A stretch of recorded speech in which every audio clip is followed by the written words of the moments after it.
I am absolutely convinced that nothing living or dead, angelic or demonic, today or tomorrow, high or low, thinkable or unthinkable, can separate us from the love of Christ. Nothing, not the cancer diagnosis, not the ugly realities of climate change or oppressive, dismissive political systems, not even the deepest hole of our shame, can keep us from the arms of love that reminds us of our belovedness. But oh, how the world would tell a different story about who we are and what makes us matter.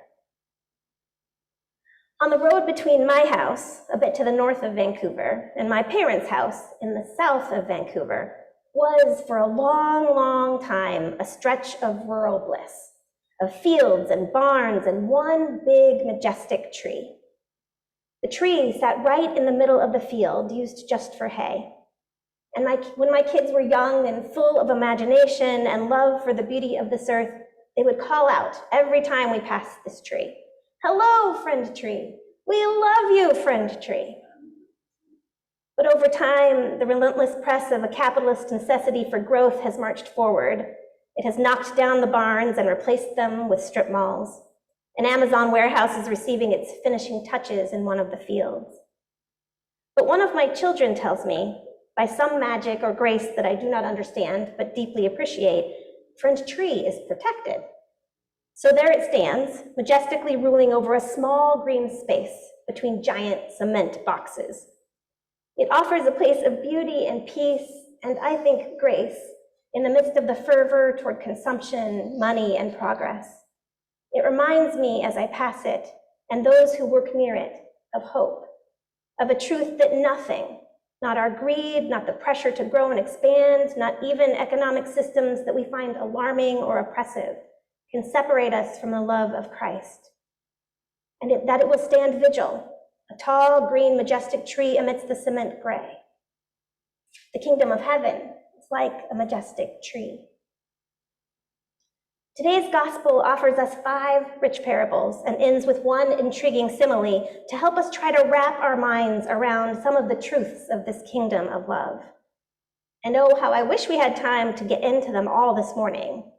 Please do go home. Be curious about how seeds and yeast and treasure and pearls and fish and old and new can be your guide on how to find and be love in this world.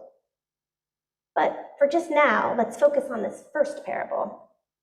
The mustard seed, its own kind of majestic tree. Well, shrub.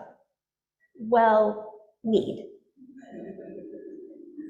This is an unexpected, paradoxical little tale of a heroic weed.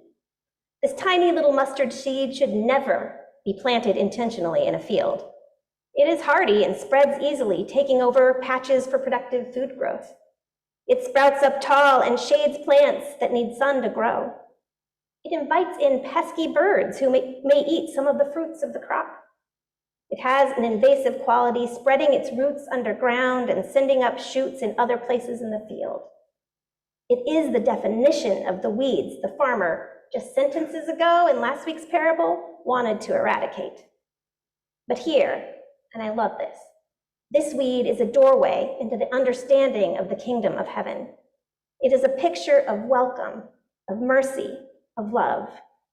God has turned a nuisance into something holy. It is also a subversive little seed that will, over time, transform the landscape of this field. It will disrupt business as usual for the farmer. The kingdom of heaven is like that, unexpected, disruptive, transformative. And oh, how does this world need transformation? This place where the future of our children is traded for the convenience of the moment, where privilege and voice are given to the wealthy and powerful, while those in the margins are silenced, where our politics communicate to the vulnerable hearts of our youth that their identities are unacceptable, rejected, because they make us uncomfortable. That is the world that this mustard seed, weedy version of the kingdom will transform. Warren Carter writes, "The kingdom of heaven disrupts. It afflicts the comfortable, rattles cages, and turns over tables. The kingdom of heaven is not about business as usual, but is about a new economy of God's justice that doesn't make any sense to this world. This shrub doesn't belong. It doesn't make sense. It snuck in. It is an invasion of hope amidst the monotony and grief and brokenness of the status quo. It throws out its branches and dares us to have and to be hope in this place, to proclaim radical welcome and belonging to birds and wheat stalks, probably even crabgrass and oat stalks as well. I really don't want to invite in the carrot, but God says there's room for that too. I really didn't want to, it prompts us to offer places of shade and rest, to help people define themselves not by their productivity or their usefulness, but rather by their intrinsic worth in the hands of love. It encourages us to give our internal critics the day off and instead trust that the gentle arms of love embrace every speck of who we are, and that not even our ugliest thought could separate us from God's love. It invites us to throw out our own branches of welcome in whatever ways we are able, and to know down to our toes that even the smallest act of love, mustard seed tiny, matters, and grows one more shrubby piece of the kingdom of hope in this world. Let me be honest, the farmers are going to hate it. It's not going to be popular, but it will be transformative. So how can you disrupt the status quo with love? Where in your life do you interact with systems of oppression and breeding grounds of despair in which you can throw out a mustard seed of love and tend to its growth? This is an important question for us to answer because it is so easy to get lost in the way things are. And if we look at some of the other stories in this gospel reading, we will understand that this kingdom way of being, it is worth everything we have to be a part of. So blessed are we when we sneak seeds of hope and mercy and love into the soil of despair. When we throw open our arms of welcome to folks who those around us find undesirable, because then we are reminded that God finds our undesirableness no obstacle at all, that love abounds despite it.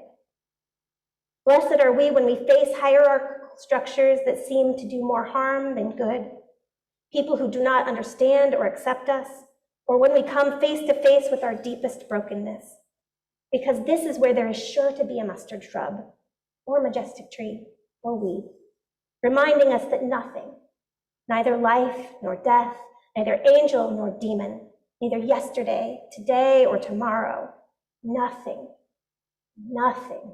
can separate us from the love of Christ. Amen.